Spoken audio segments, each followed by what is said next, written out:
He rolls his eyes. I've stated as much already. Why do you insist on hearing it more than once, when I still have questions of my own we should be getting to?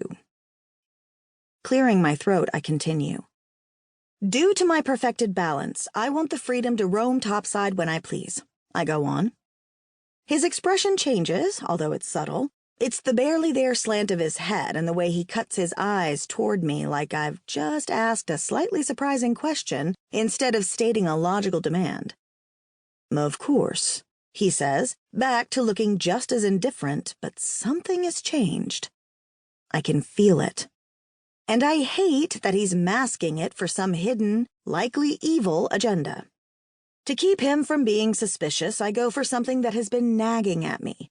I'm sure it would have irked the old me as well. My paintings should all be restored to the hallway, I tell him firmly, intoning no room to broker for less. He wipes away his smile as his eyes brighten.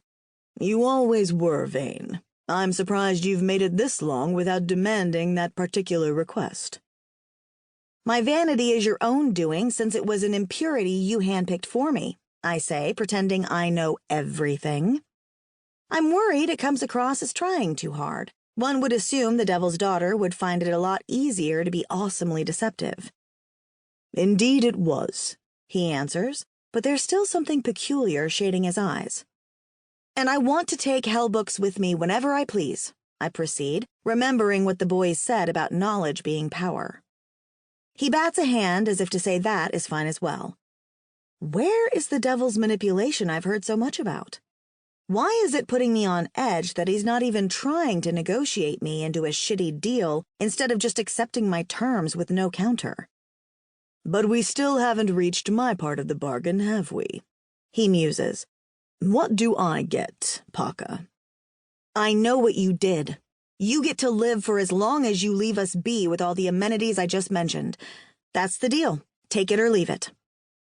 I'm so proud of how badass my voice sounds. He nods slowly, his smile slipping a minimal but still noticeable bit.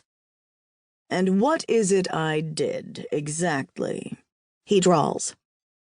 Obviously, you made sure I died, I tell him vaguely, leaving an opening just in case he had it done instead of doing it himself. He may have given someone else power. Clearly, he's capable of doing far more than most people are aware of, so that's a huge possibility. Is that so? He asks, sounding ever so intrigued as he takes a step closer. And how did I do that? I hold my hand up and pretend to be annoyed instead of piss my corporeal panties panicky. Let's not play games. I think we've done enough of that. I'm stronger than you thought, and I'm back. Stay out of my way, and I'll stay out of yours. He randomly erupts into a fit of hysterical laughter as though I just told a joke. No one ever laughs at my jokes, but everyone always finds me amusing at inopportune moments of pure seriousness. And he laughs for a really long, slightly terrifying amount of time. Warily, I take a step back, preparing to go phantom. However, after this continues for an obnoxiously long time, it just grows agitating. He pretends to be wiping tears of laughter out of his eyes as he faces me again at last. You don't remember a thing, do you? Well, that explains so damn much. Here I was going to punish you for your insolent long games in such a dire time. He's so damn amused, so damn sure of himself. I do remember, Lucifer. I remember it all, I assure him. In the next breath, he's suddenly right in front of me, his hand on my neck. Something crackles in the air and my skin heats like it's trying to burn for an intensely brief second.